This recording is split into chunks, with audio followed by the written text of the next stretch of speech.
In June 1957, the US Army activated the 1st Special Forces Group on Okinawa, tasked with the responsibility for Pacific Theater guerrilla warfare operations. To Okinawa, and a special operation in amphibious training. A Company 1st Special Forces Group was sent there for live-action SADM training. The W-54 Special Atomic Demolition Munition, or SADM, was designed to be carried on a man's back or chest, or in pieces, to be assembled on the battlefield. It weighed 98 pounds and had a projected yield of between 1 and 7 kilotons.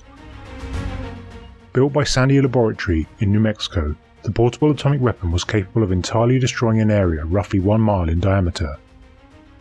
The following components consist of an electric detonator, a ferroelectric transducer, and a plane wave explosive generator.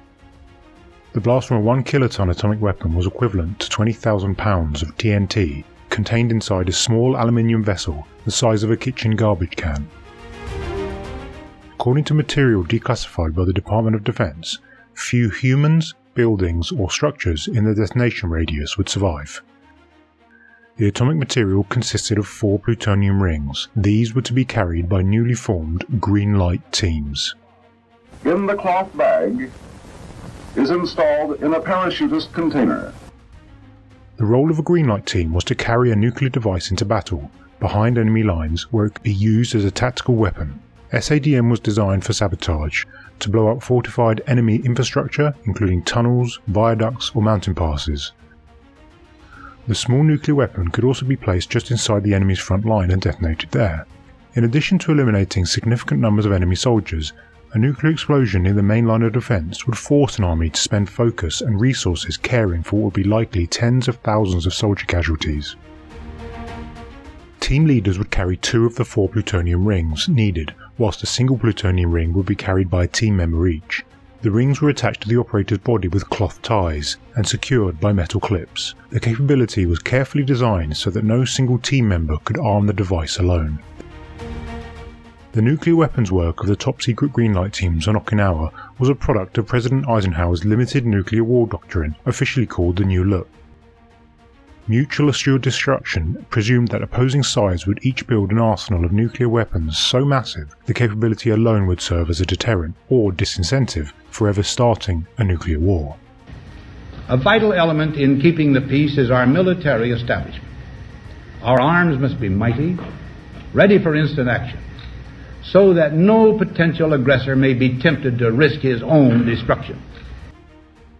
Neither side would be crazy enough to launch a nuclear strike against the other side, was the theory, because all-out nuclear warfare guaranteed complete annihilation of both sides. But what about smaller wars? To satisfy this question, Eisenhower's National Security Council created the New Look Limited War Strategy, which gave birth to thousands of tactical nuclear weapons in the late 1950s and early 1960s, including the SADM. These small-sized nuclear weapons were designed for actual use on the battlefield, not for deterrence. To be selected for a Greenlight team was extremely difficult. Team members worked under pseudonyms and wore no military markings or insignia because the unit was classified. Being chosen meant you demonstrated an ability to perform flawlessly with laser focus under great stress, flexible and rigorous in equal measure. Initial training was at the US Army Engineer Center at Fort Belvoir in Virginia, where Greenlight team members learned infiltration techniques including parachute drops onto land, wet deck launches from subs, and a combination of parachute drops into the ocean accompanied by underwater infiltrations in scuba gear. To parachute a tactical nuclear weapon out of an aircraft required meticulous attention to detail. Timing was critical as the team had to jump quickly to avoid being spread out when they landed on the ground. The disassembled device was placed into a breakaway bag made of canvas sealed with a heavy rubber band and attached to the team leader's parachute harness. A jumper's rigging was engineered in such a way that once out of the aircraft, the nuclear component would fall to the end of a 17-foot lowering line. By separating the munition from the jumper, the impact shock on water entry would be decreased. It also kept the weapon from free-falling and prevents loss in night missions or heavy seas. In the fall of 1960, a Greenlight team stood near the jackstaff of the nuclear attack submarine USS Greyback.